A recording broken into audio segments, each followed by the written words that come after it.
Richard Branson n'est pas un milliardaire comme les autres. Pourquoi a-t-il appelé toutes ses entreprises Virgin? Comment est-il devenu milliardaire en faisant tout le contraire des autres entrepreneurs? Il a changé de vie à de nombreuses reprises et il trouve son épanouissement en poursuivant sans cesse de nouveaux challenges. Dans cette vidéo, je vais vous partager les 5 ingrédients de la recette qui ont permis à Richard Branson de réaliser ses projets les plus fous et comment vous allez pouvoir faire un pont avec votre vie à vous et vous permettre à vous également de réaliser vos grands projets. Richard Branson a vécu un début de carrière difficile, enfant dyslexique, il arrête l'école à 16 ans, il souffre de réels problèmes d'attention, les résultats de son test de QI se révèlent très inférieurs à la moyenne. Il explique dans son autobiographie qu'encore aujourd'hui, à chaque fois qu'il doit parler en public, il doit lutter contre une timidité excessive, maladive, il lui arrive même encore de bégayer. Je me reconnais sur l'aspect timide et sur sa peur de parler en public. Je trouve que c'est une très belle leçon qui nous apprend qu'il n'y a pas de profil type pour réussir dans l'entrepreneuriat. Il a, comme chacun d'entre nous, son lot de défis à relever.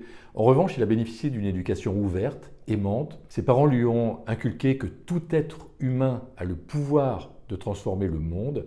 C'est cette croyance qui lui permettra de réaliser ses rêves les plus fous. Aujourd'hui, Richard Branson est à la tête de 300 entreprises. Il est classé dans les 300 personnes les plus riches de la planète par Forbes. Le groupe Virgin est présent dans le secteur du transport aérien, du ferroviaire, de la santé, de la finance, des télécoms, du divertissement et de l'hôtellerie. Le premier ingrédient de la recette de Richard Branson, suivez vos rêves et ne faites que cela. Si vous vivez votre passion, si vous aimez ce que vous faites, la réussite sera nécessairement au rendez-vous. Malgré les obstacles, les difficultés, Richard Branson il s'est accroché à ses atouts, il les a développés.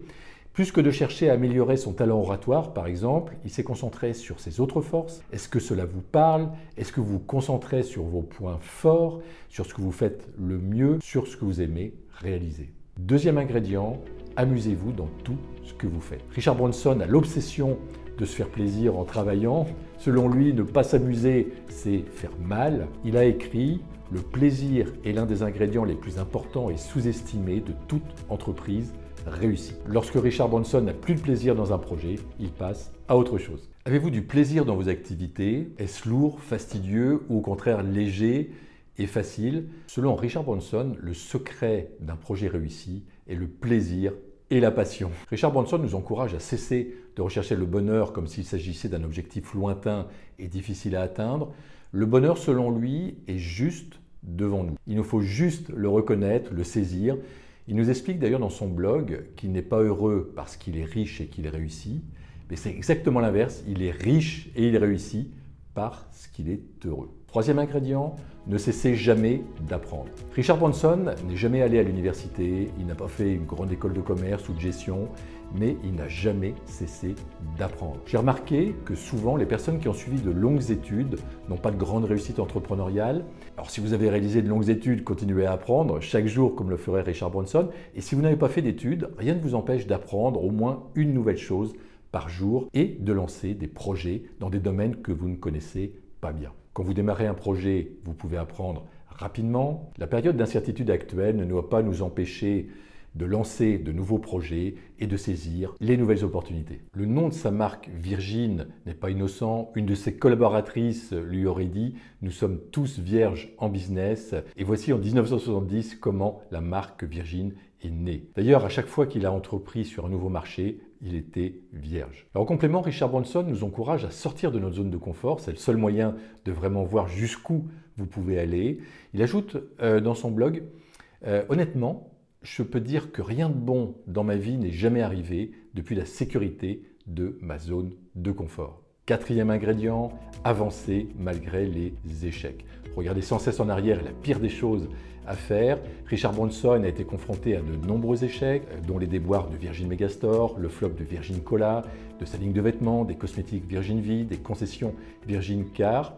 Selon lui, aucun échec n'est une mauvaise expérience. Au contraire, tout est une occasion d'apprendre. Selon lui, la défaite fait partie du jeu, mais il est convaincu de son éternelle capacité à rebondir et bien sûr, il l'a prouvé. Si vous connaissez des épreuves, des obstacles dans votre vie, transformez-les en opportunités de changement de vie. C'est ce que j'ai fait après mon dépôt de bilan qui a été très douloureux pour moi, mais qui m'a donné l'occasion d'un nouveau départ et surtout de donner un sens à ma vie. Dernier ingrédient de la recette Richard Branson que je partage avec vous et qui m'a guidé dans toute ma vie d'entrepreneur et dans la centaine d'entreprises, que j'ai créé. Quelles que soient les difficultés du moment, il faut savoir rester ambitieux et voir grand.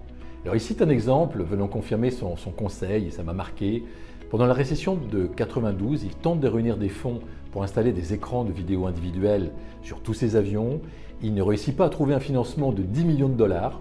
Il était prêt à renoncer, mais il suit son intuition, il abat une dernière carte, il appelle Boeing, il appelle Airbus, et il leur demande s'ils accepteraient de leur financer et de leur vendre une vingtaine d'avions neufs et d'équiper tous les fauteuils d'écrans vidéo. En pleine récession, aucune entreprise n'osait acheter des avions.